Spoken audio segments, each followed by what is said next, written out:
D'un président à l'autre, Bernard Martin, nous venons à l'instant d'entendre le président Serge Desport qui se plaignait un petit peu de l'arbitrage, et notamment sur cette dernière action. C'est un match qui normalement n'aurait jamais dû vous échapper, puisque vous meniez par 2 buts d'avance à la mi-temps, et de façon un petit peu incompréhensible, vous êtes passé complètement à travers sur les 20 dernières minutes. Comment vous l'expliquez ? Ah, mais ça, je ne peux pas l'expliquer. De toute manière, il faut demander aux joueurs comment on peut faire des fautes individuelles aussi importantes dans des moments cruciaux de la partie, quoi.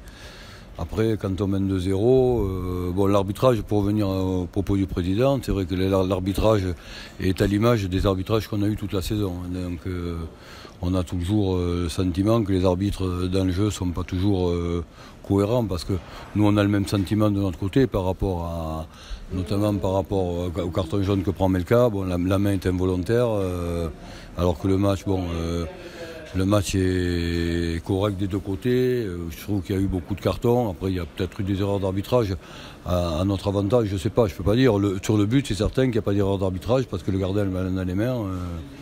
Et le joueur. Donc ce n'est pas en jeu, c'est bien ce que je disais, c'est un coup franc qui a été sifflé parce que le gardien avait le ballon dans les mains. Je pense que le gardien, oui, effectivement, notre gardien relâche le ballon, le rebloque, et l'avant-centre de Libourne lui tape dans les mains.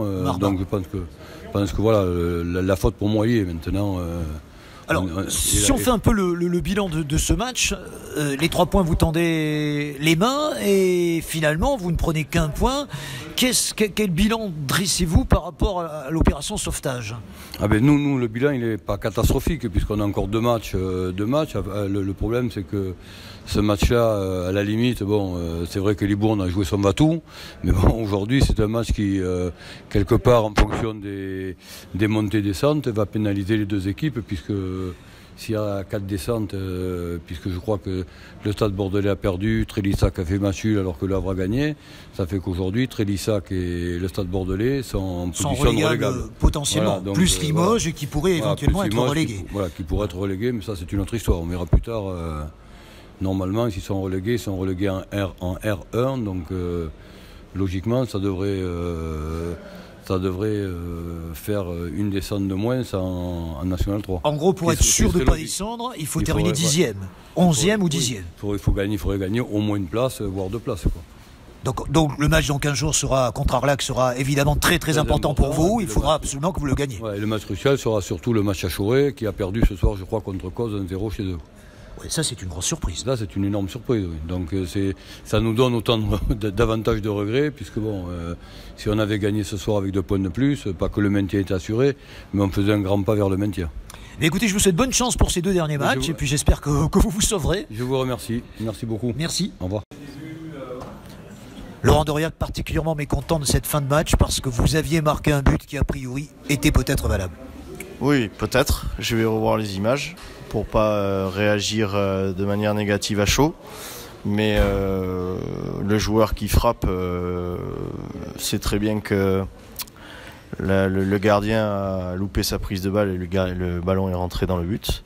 Et ce n'est qu'ensuite que le deuxième joueur est venu mettre le ballon qui est Cheikh-Samb, c'est ça. Moi je crois que c'était Omar Ba, c'est Cheikh-Samb qui pousse le ballon. Qui pousse le ballon, mais pas forcément avec une prise de balle du gardien de but. Donc il est doublement valable.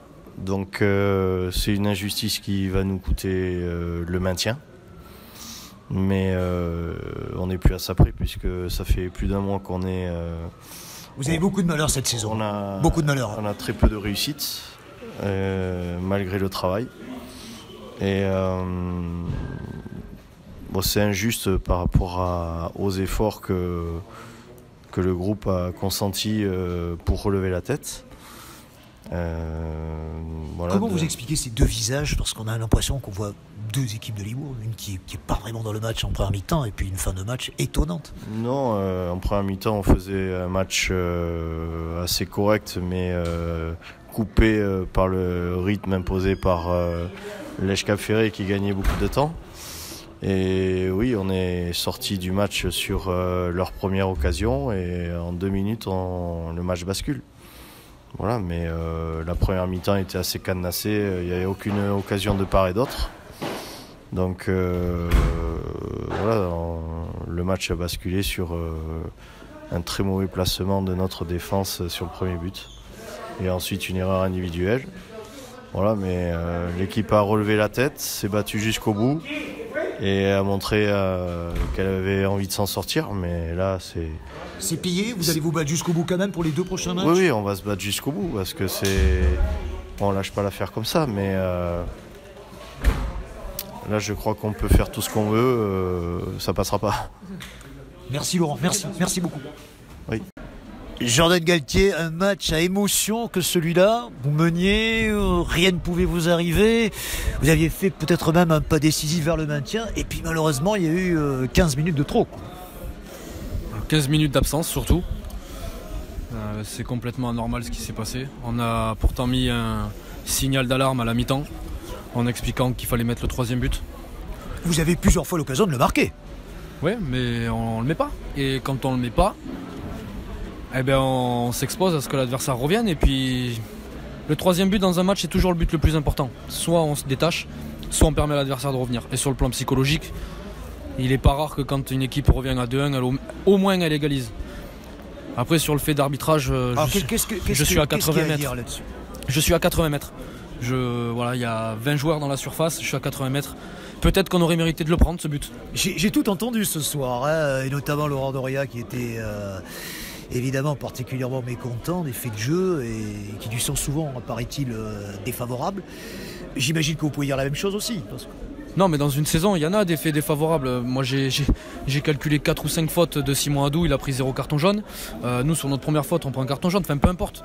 Quand on se réfugie derrière l'arbitrage, moi, je parlerai jamais de l'arbitrage, j'ai jamais parlé de l'arbitrage. C'est pas mon domaine, ce sont avant tout des hommes. Mais comme je vous dis, peut-être qu'il y a but, peut-être. Voilà. Sauf que moi, je suis à 80 mètres, je peux pas le voir. Et s'il y a une seule personne dans le stade qui est capable de dire il y a but ou il n'y a pas but, elle est très forte. En tout cas, c'est le juge de touche qui a pris la décision de lever le drapeau. Mais c'est lui qui est le mieux placé pour. Peut-être a-t-il raison, on ne le sait pas finalement. Je pense pas que les arbitres soient là pour mettre dedans telle ou telle équipe. Encore une fois, les arbitres peuvent se tromper. Peut-être qu'ils se sont trompés ce soir, mais en tout cas, combien de fois nos joueurs se trompent? Exactement. Et nous, combien de fois nous nous trompons aussi? Donc à un moment donné, il faut se regarder dans une glace. Je dis pas ça pour Laurent, hein, parce que ça se passe au haut niveau aussi. Nous sommes avant tout des éducateurs. Mais c'est tout à votre honneur de le dire. Voilà. Alors, c'est une belle opération ou pas finalement? C'est une opération mi-figue mi-raisin, compte tenu du fait où il puisse y avoir 4 descentes, c'est pas forcément une si belle opération. Voilà, disons qu'on est encore en vie. Voilà, ça c'est la première des choses. Peut-être que ce sera plus compliqué pour Libourne à partir de maintenant. Cependant, on est très déçus parce qu'avec 2 points de plus, on revenait sur Choré qui a perdu contre Cause. Et on aurait eu un match de gala contre Arlac, qui est aussi devant nous. Que vous aurez quand même. Oui, mais bon, on l'aurait abordé d'une autre manière. Non, moi je reste très mécontent de l'attitude, du comportement. C'est pas une équipe qui... je vais être peut-être dur, mais qui a une grosse paire de couilles dans les moments difficiles. Et ça, je l'excuserai pas. Eh bien écoutez, on se retrouvera dans 15 jours à l'Escap-Ferré. Avec grand plaisir. Anas Faraz, vous vous êtes battu jusqu'au bout. Vous avez réussi à revenir au score dans un match qui était bien mal parti, puisque vous étiez mené par 2-0. Et vous-même, à titre personnel, vous faisiez votre rentrée, puisque je crois que vous avez été longuement absent. Exactement, j'étais blessé pendant 2 mois. J'ai eu une déchirure au mollet. Et on a très mal commencé le match. Le coach nous a dit à la mi-temps que c'était pas fini. Moi, je leur ai même dit à la 75e sur le terrain que c'était pas fini, qu'on lâcherait pas. Et on n'a pas lâché, on allait jusqu'au fond. Alors la déception, c'est évidemment ce but qui est refusé à la dernière minute. Est-ce que vous étiez près de l'action? Qu'est-ce qui s'est passé? Parce que nous, on n'a pas trop su, il y avait une grosse confusion. Le but a été refusé pour une faute, me semble-t-il, contre le gardien. Exactement, mais avant la faute, parce que moi je vois pas, j'ai un joueur devant moi, mais j'ai mon coéquipier, Sofiane Bassa, qui fait l'action, c'est lui qui tire. Il me dit qu'avant la faute, il y a but. Le gardien a pris le ballon dans les mains, il a relâché, elle est rentrée dans les cages, il a enlevé le ballon avec la main, et Cher Samb est arrivé, il a poussé, mais avant la faute, il y avait c'est Oumar Ba ou c'est Cheikh Samb qui marque? C'est Cher Samb qui marque. D'accord, parce que moi de loin, il me semblait que c'était Oumar Ba, donc c'est Cheikh Samb. C'est Cher Samb qui marque. Mais on se l'est tous dit, on le sait, avant la faute, il a but. D'accord. Donc c'est pillé a priori pour le maintien, ça semble quand même très très compromis, d'autant plus qu'il pourrait y avoir 4 descentes, c'est plus que probable. On le sait que c'est peut-être plié, mais bon, on va pas lâcher, il reste 2 matchs. On se dit que peut-être c'est possible qu'ils perdent 2 matchs, c'est possible qu'on en gagne 2. On sait très bien, on va pas lâcher, on va aller jusqu'au bout, mais... Vous allez jouer à Bressuire le prochain match, c'est ça? Où c'est jamais facile d'aller s'imposer, hein? Parce que même s'ils n'ont plus rien à jouer, ils vont pas vous faciliter la tâche. Exactement, moi j'ai déjà joué là-bas en CFA, à l'époque où je jouais avec le Stade Bordelais. On avait joué en Coupe de France, ils étaient en DH, ils nous avaient gagné. Ils sont chiants chez eux, mais on n'a rien à perdre nous maintenant. Eux, peut-être qu'ils sont sûrs d'être maintenus, mais nous on n'a rien à perdre, donc on va tout donner.